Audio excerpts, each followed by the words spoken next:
Alright guys, so here we are in Rome. You can see behind me the Trevi Fountain, which is stunningly beautiful. The whole city is beautiful, and I'm very privileged to be here just for a day or so to catch up with some friends and to do some work. So I want to talk about the concept of being the prize today and why it's important to be the prize. And the reason I want to talk about this is because firstly, I think not enough guys do it, or if they do it, if they are aware of it, they haven't internalized it properly, so they don't do it very well.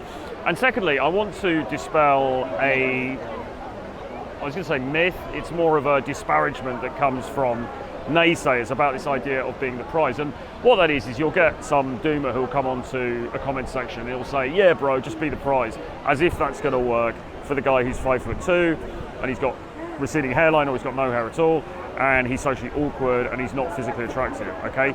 Is being the prize going to work for that guy? Is he suddenly going to be frolicking in the Trevi Fountain with a very beautiful Italian actress? And of course the answer is no, all right? The answer is no, but the question is wrong. The question is incorrect, okay? Because you need to think about it like this. Yes, there is a danger that if you go around pretending to be in some way above your station, right? Pretending to be more attractive than you objectively are, although objectiveness in that arena is a whole other area that's open for debate. We can get into that another time. But yeah, I mean, if you go around and you act as though you think your value is significantly higher than others around you perceive it to be, can you potentially look a little bit ridiculous? Yeah, sure, of course. And if you go around believing you're the prize, but actually you haven't done the work, you haven't self-actualized, you're not in particularly good nick, are incredibly beautiful Italian actresses going to fall madly in love with you? No, of course they're not. Nobody's saying that. You would have to be an idiot to propose that, okay? So nobody's actually saying that. But flip it on its head, think about it the other way around, okay?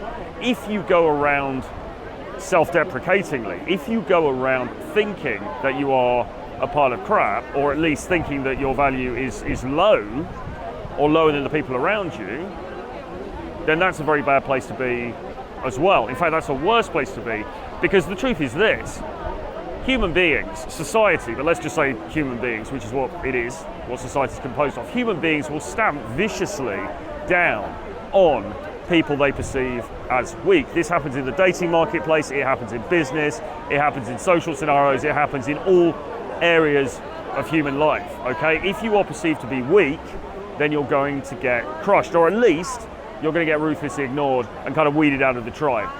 That's the best case scenario. The worst case scenario is you're going to get crushed by opponents who want to see you shoved out of the way, okay? And that's why it's essential to regard yourself as the prize. Yes, there's a small downside that to some random people that you don't care about and you're never going to see again, you might look faintly ridiculous. But believe me, it's better to go around with irrational self-confidence, by thinking that you're the prize, by putting yourself first, by going around and look at all these people and saying, yeah, I am as good as them, I am enough, I'm enough on my own, I don't need to do anything else in order to be enough. I've earned my right to stand here in front of the Trevi Fountain and make this video, okay? You have to know your own worth, and you have to be prepared to hold that worth and to showcase it in front of other people, okay, in society. Because if you don't, there is this danger that you're just going to get thrown out of the way. You're going to be dismembered underneath the chariot wheels of fortune, as it were. And that's not where you want to be, right? So yeah, I mean, you've got to go into interactions, and let's talk about now dating, interactions with women. You've got to go into those interactions believing you are the prize. Is she going to agree? Probably not. In many cases, she probably isn't. Maybe in most cases, she isn't. But it's still better that you go in with irrational self-confidence. You've got to be your own cheerleader, okay? Now, the term irrational self-confidence was coined by, I think, Hartiste on a blog post that he wrote back in the early 2000s. Irrational self-confidence. It's better to be supremely overconfident than it is to be underconfident and self-deprecating. It just is, guys. It just works better. Ask me how I know. I spent many years of my life with incredibly low self-esteem and depression and self-hatred and really just sort of like despising myself. And guess what happened? Some people kind of took pity on me a bit and they gave me maybe a softer ride.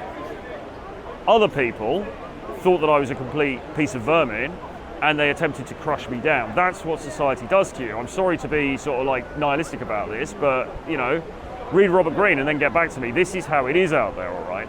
You've got to put on a display of strength. Now that strength may be not objectively quite there yet. It may be something you're building, but you still need to put on that display of strength. Otherwise, you are going to get crushed, okay? It's like in the Shawshank Redemption, right? You walk into the big house, the door shuts behind you, the warden locks the key. You're in the big house. What are you going to do now, right? You've got to put on that display of strength, because otherwise you're going to get eaten alive, okay? It's the same out there in society, all right? Human beings can be very cruel. The dating marketplace can be very, very cruel, all right? You need to be your cheerleader. Now, when you're going into an interaction with a woman, there's a default idea, not really an idea, there's just a default sort of societal norm, if you like, that you are coming in as less than because you have to impress her. Like, oh my God, she's so beautiful, she's so wonderful, she's angelic, she's a deity, I have to do something incredibly wonderful to impress her and to make her like me, okay? You need to flip that around, all right? You need to walk in with the attitude, I'm really awesome, I'm a big deal, okay? She is lucky to get to know me. Again, is she gonna buy into that frame every time? No, probably not. Well, guess what? Life is hard, all right?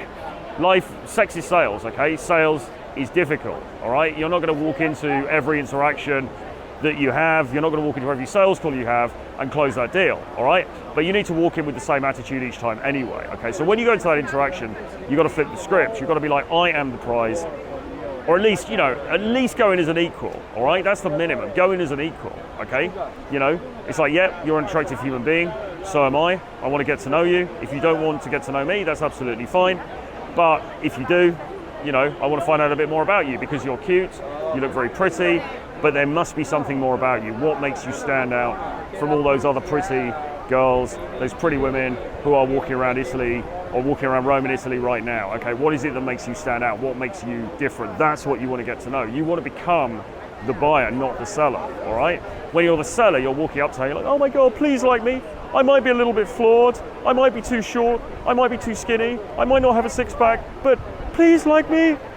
When you're going like that, you know, she's just going to look at you like you're a piece of crap, as you deserve, and she's going to discard you for some good-looking Chad over the other side of the room. Okay, when you walk in and you assume an air of importance, or at least assume an air of self-worth, all right, it's much more likely you're going to get traction. It's not guaranteed.